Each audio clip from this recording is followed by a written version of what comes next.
voters have not yet been exposed, principally via the media, to what Kamala Harris's past positions actually are. I don't blame the voters. They've been served up a new version of Kamala Harris where she is running to the center on economic and social policies. But the reality is, if we're able to use Kamala Harris's own words against her, as I believe we should, she ran for president favoring an tax on unrealized capital gains, favoring an abolition, her words, to abolish private health insurance, a ban on fracking, bans on offshore drilling. These are the kinds of policies that absolutely are not mainstream for most Americans. And this is where I do think the debate will be useful. I do think that greater media scrutiny of Kamala Harris, hopefully with more sit-down interviews than we've had so far, will be helpful. Say what you will, you may or may not agree with Donald Trump. He and J.D. Vance have sat for tens of interviews, as have other members of the campaign and surrogate team.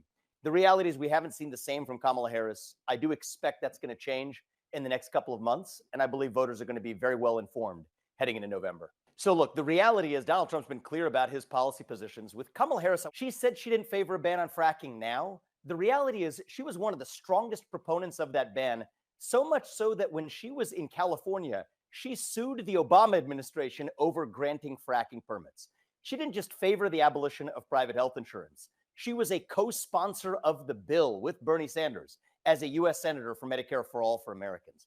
The reality is, when you think about the Green New Deal, she was the chief proponent, not just as a co-sponsor of the legislation, but going further and saying she would end the filibuster in the Senate to ram that through. So the reality is she can say what she wants to say now. Those are actions she has taken. Is someone allowed to evolve? Of course they are, but she deserves to explain exactly why she's changed those positions, exactly what her position is. If it's not a ban on fracking, what exactly is it? What exactly is her healthcare plan if she no longer favors abolishing private health insurance, which just 4 short years ago when she ran for president, she did? And that's the kind of scrutiny that's been missing. I think Donald Trump has received plenty of scrutiny, and I give credit to him for sitting for hostile interviews that Kamala Harris has not. But the American people and the American electorate deserve a rich policy debate that they have not had with Kamala. I think it's perfectly acceptable. I think most people need to rethink their positions over time as facts change. But they deserve to explain to the people clearly what she has failed to do. And it's not just a change in position. These are hard positions on which she has actually taken policy action, both as a vice president, an attorney general, and a U.S. senator. And simply saying she doesn't believe that anymore is not a sufficient explanation on core issues that affect costs for Americans, healthcare for Americans, taxation for Americans, including taxes on unrealized gains, on which she has not yet changed her position. That, I think, is a devastating economic policy that's among those she needs to explain, and she hasn't done it. The truth of the matter is Donald Trump has been crystal clear that, first of all, this is an issue for the states. Will the U.S. president ban abortion?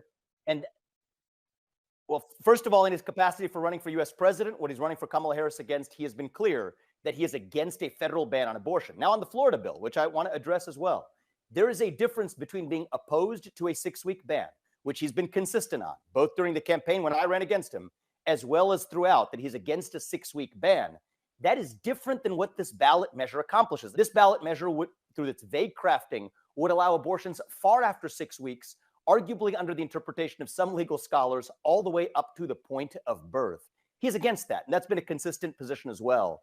So I do think this attempt by Democrats and its politics, so you'd expect it, to conflate an opposition to a 6-week ban with somehow being in favor of a ballot measure that actually would allow for far more than that is, I think, sophistry. And the job of voters, I hope they do it, is to see through that, even if it's served up to them in the media.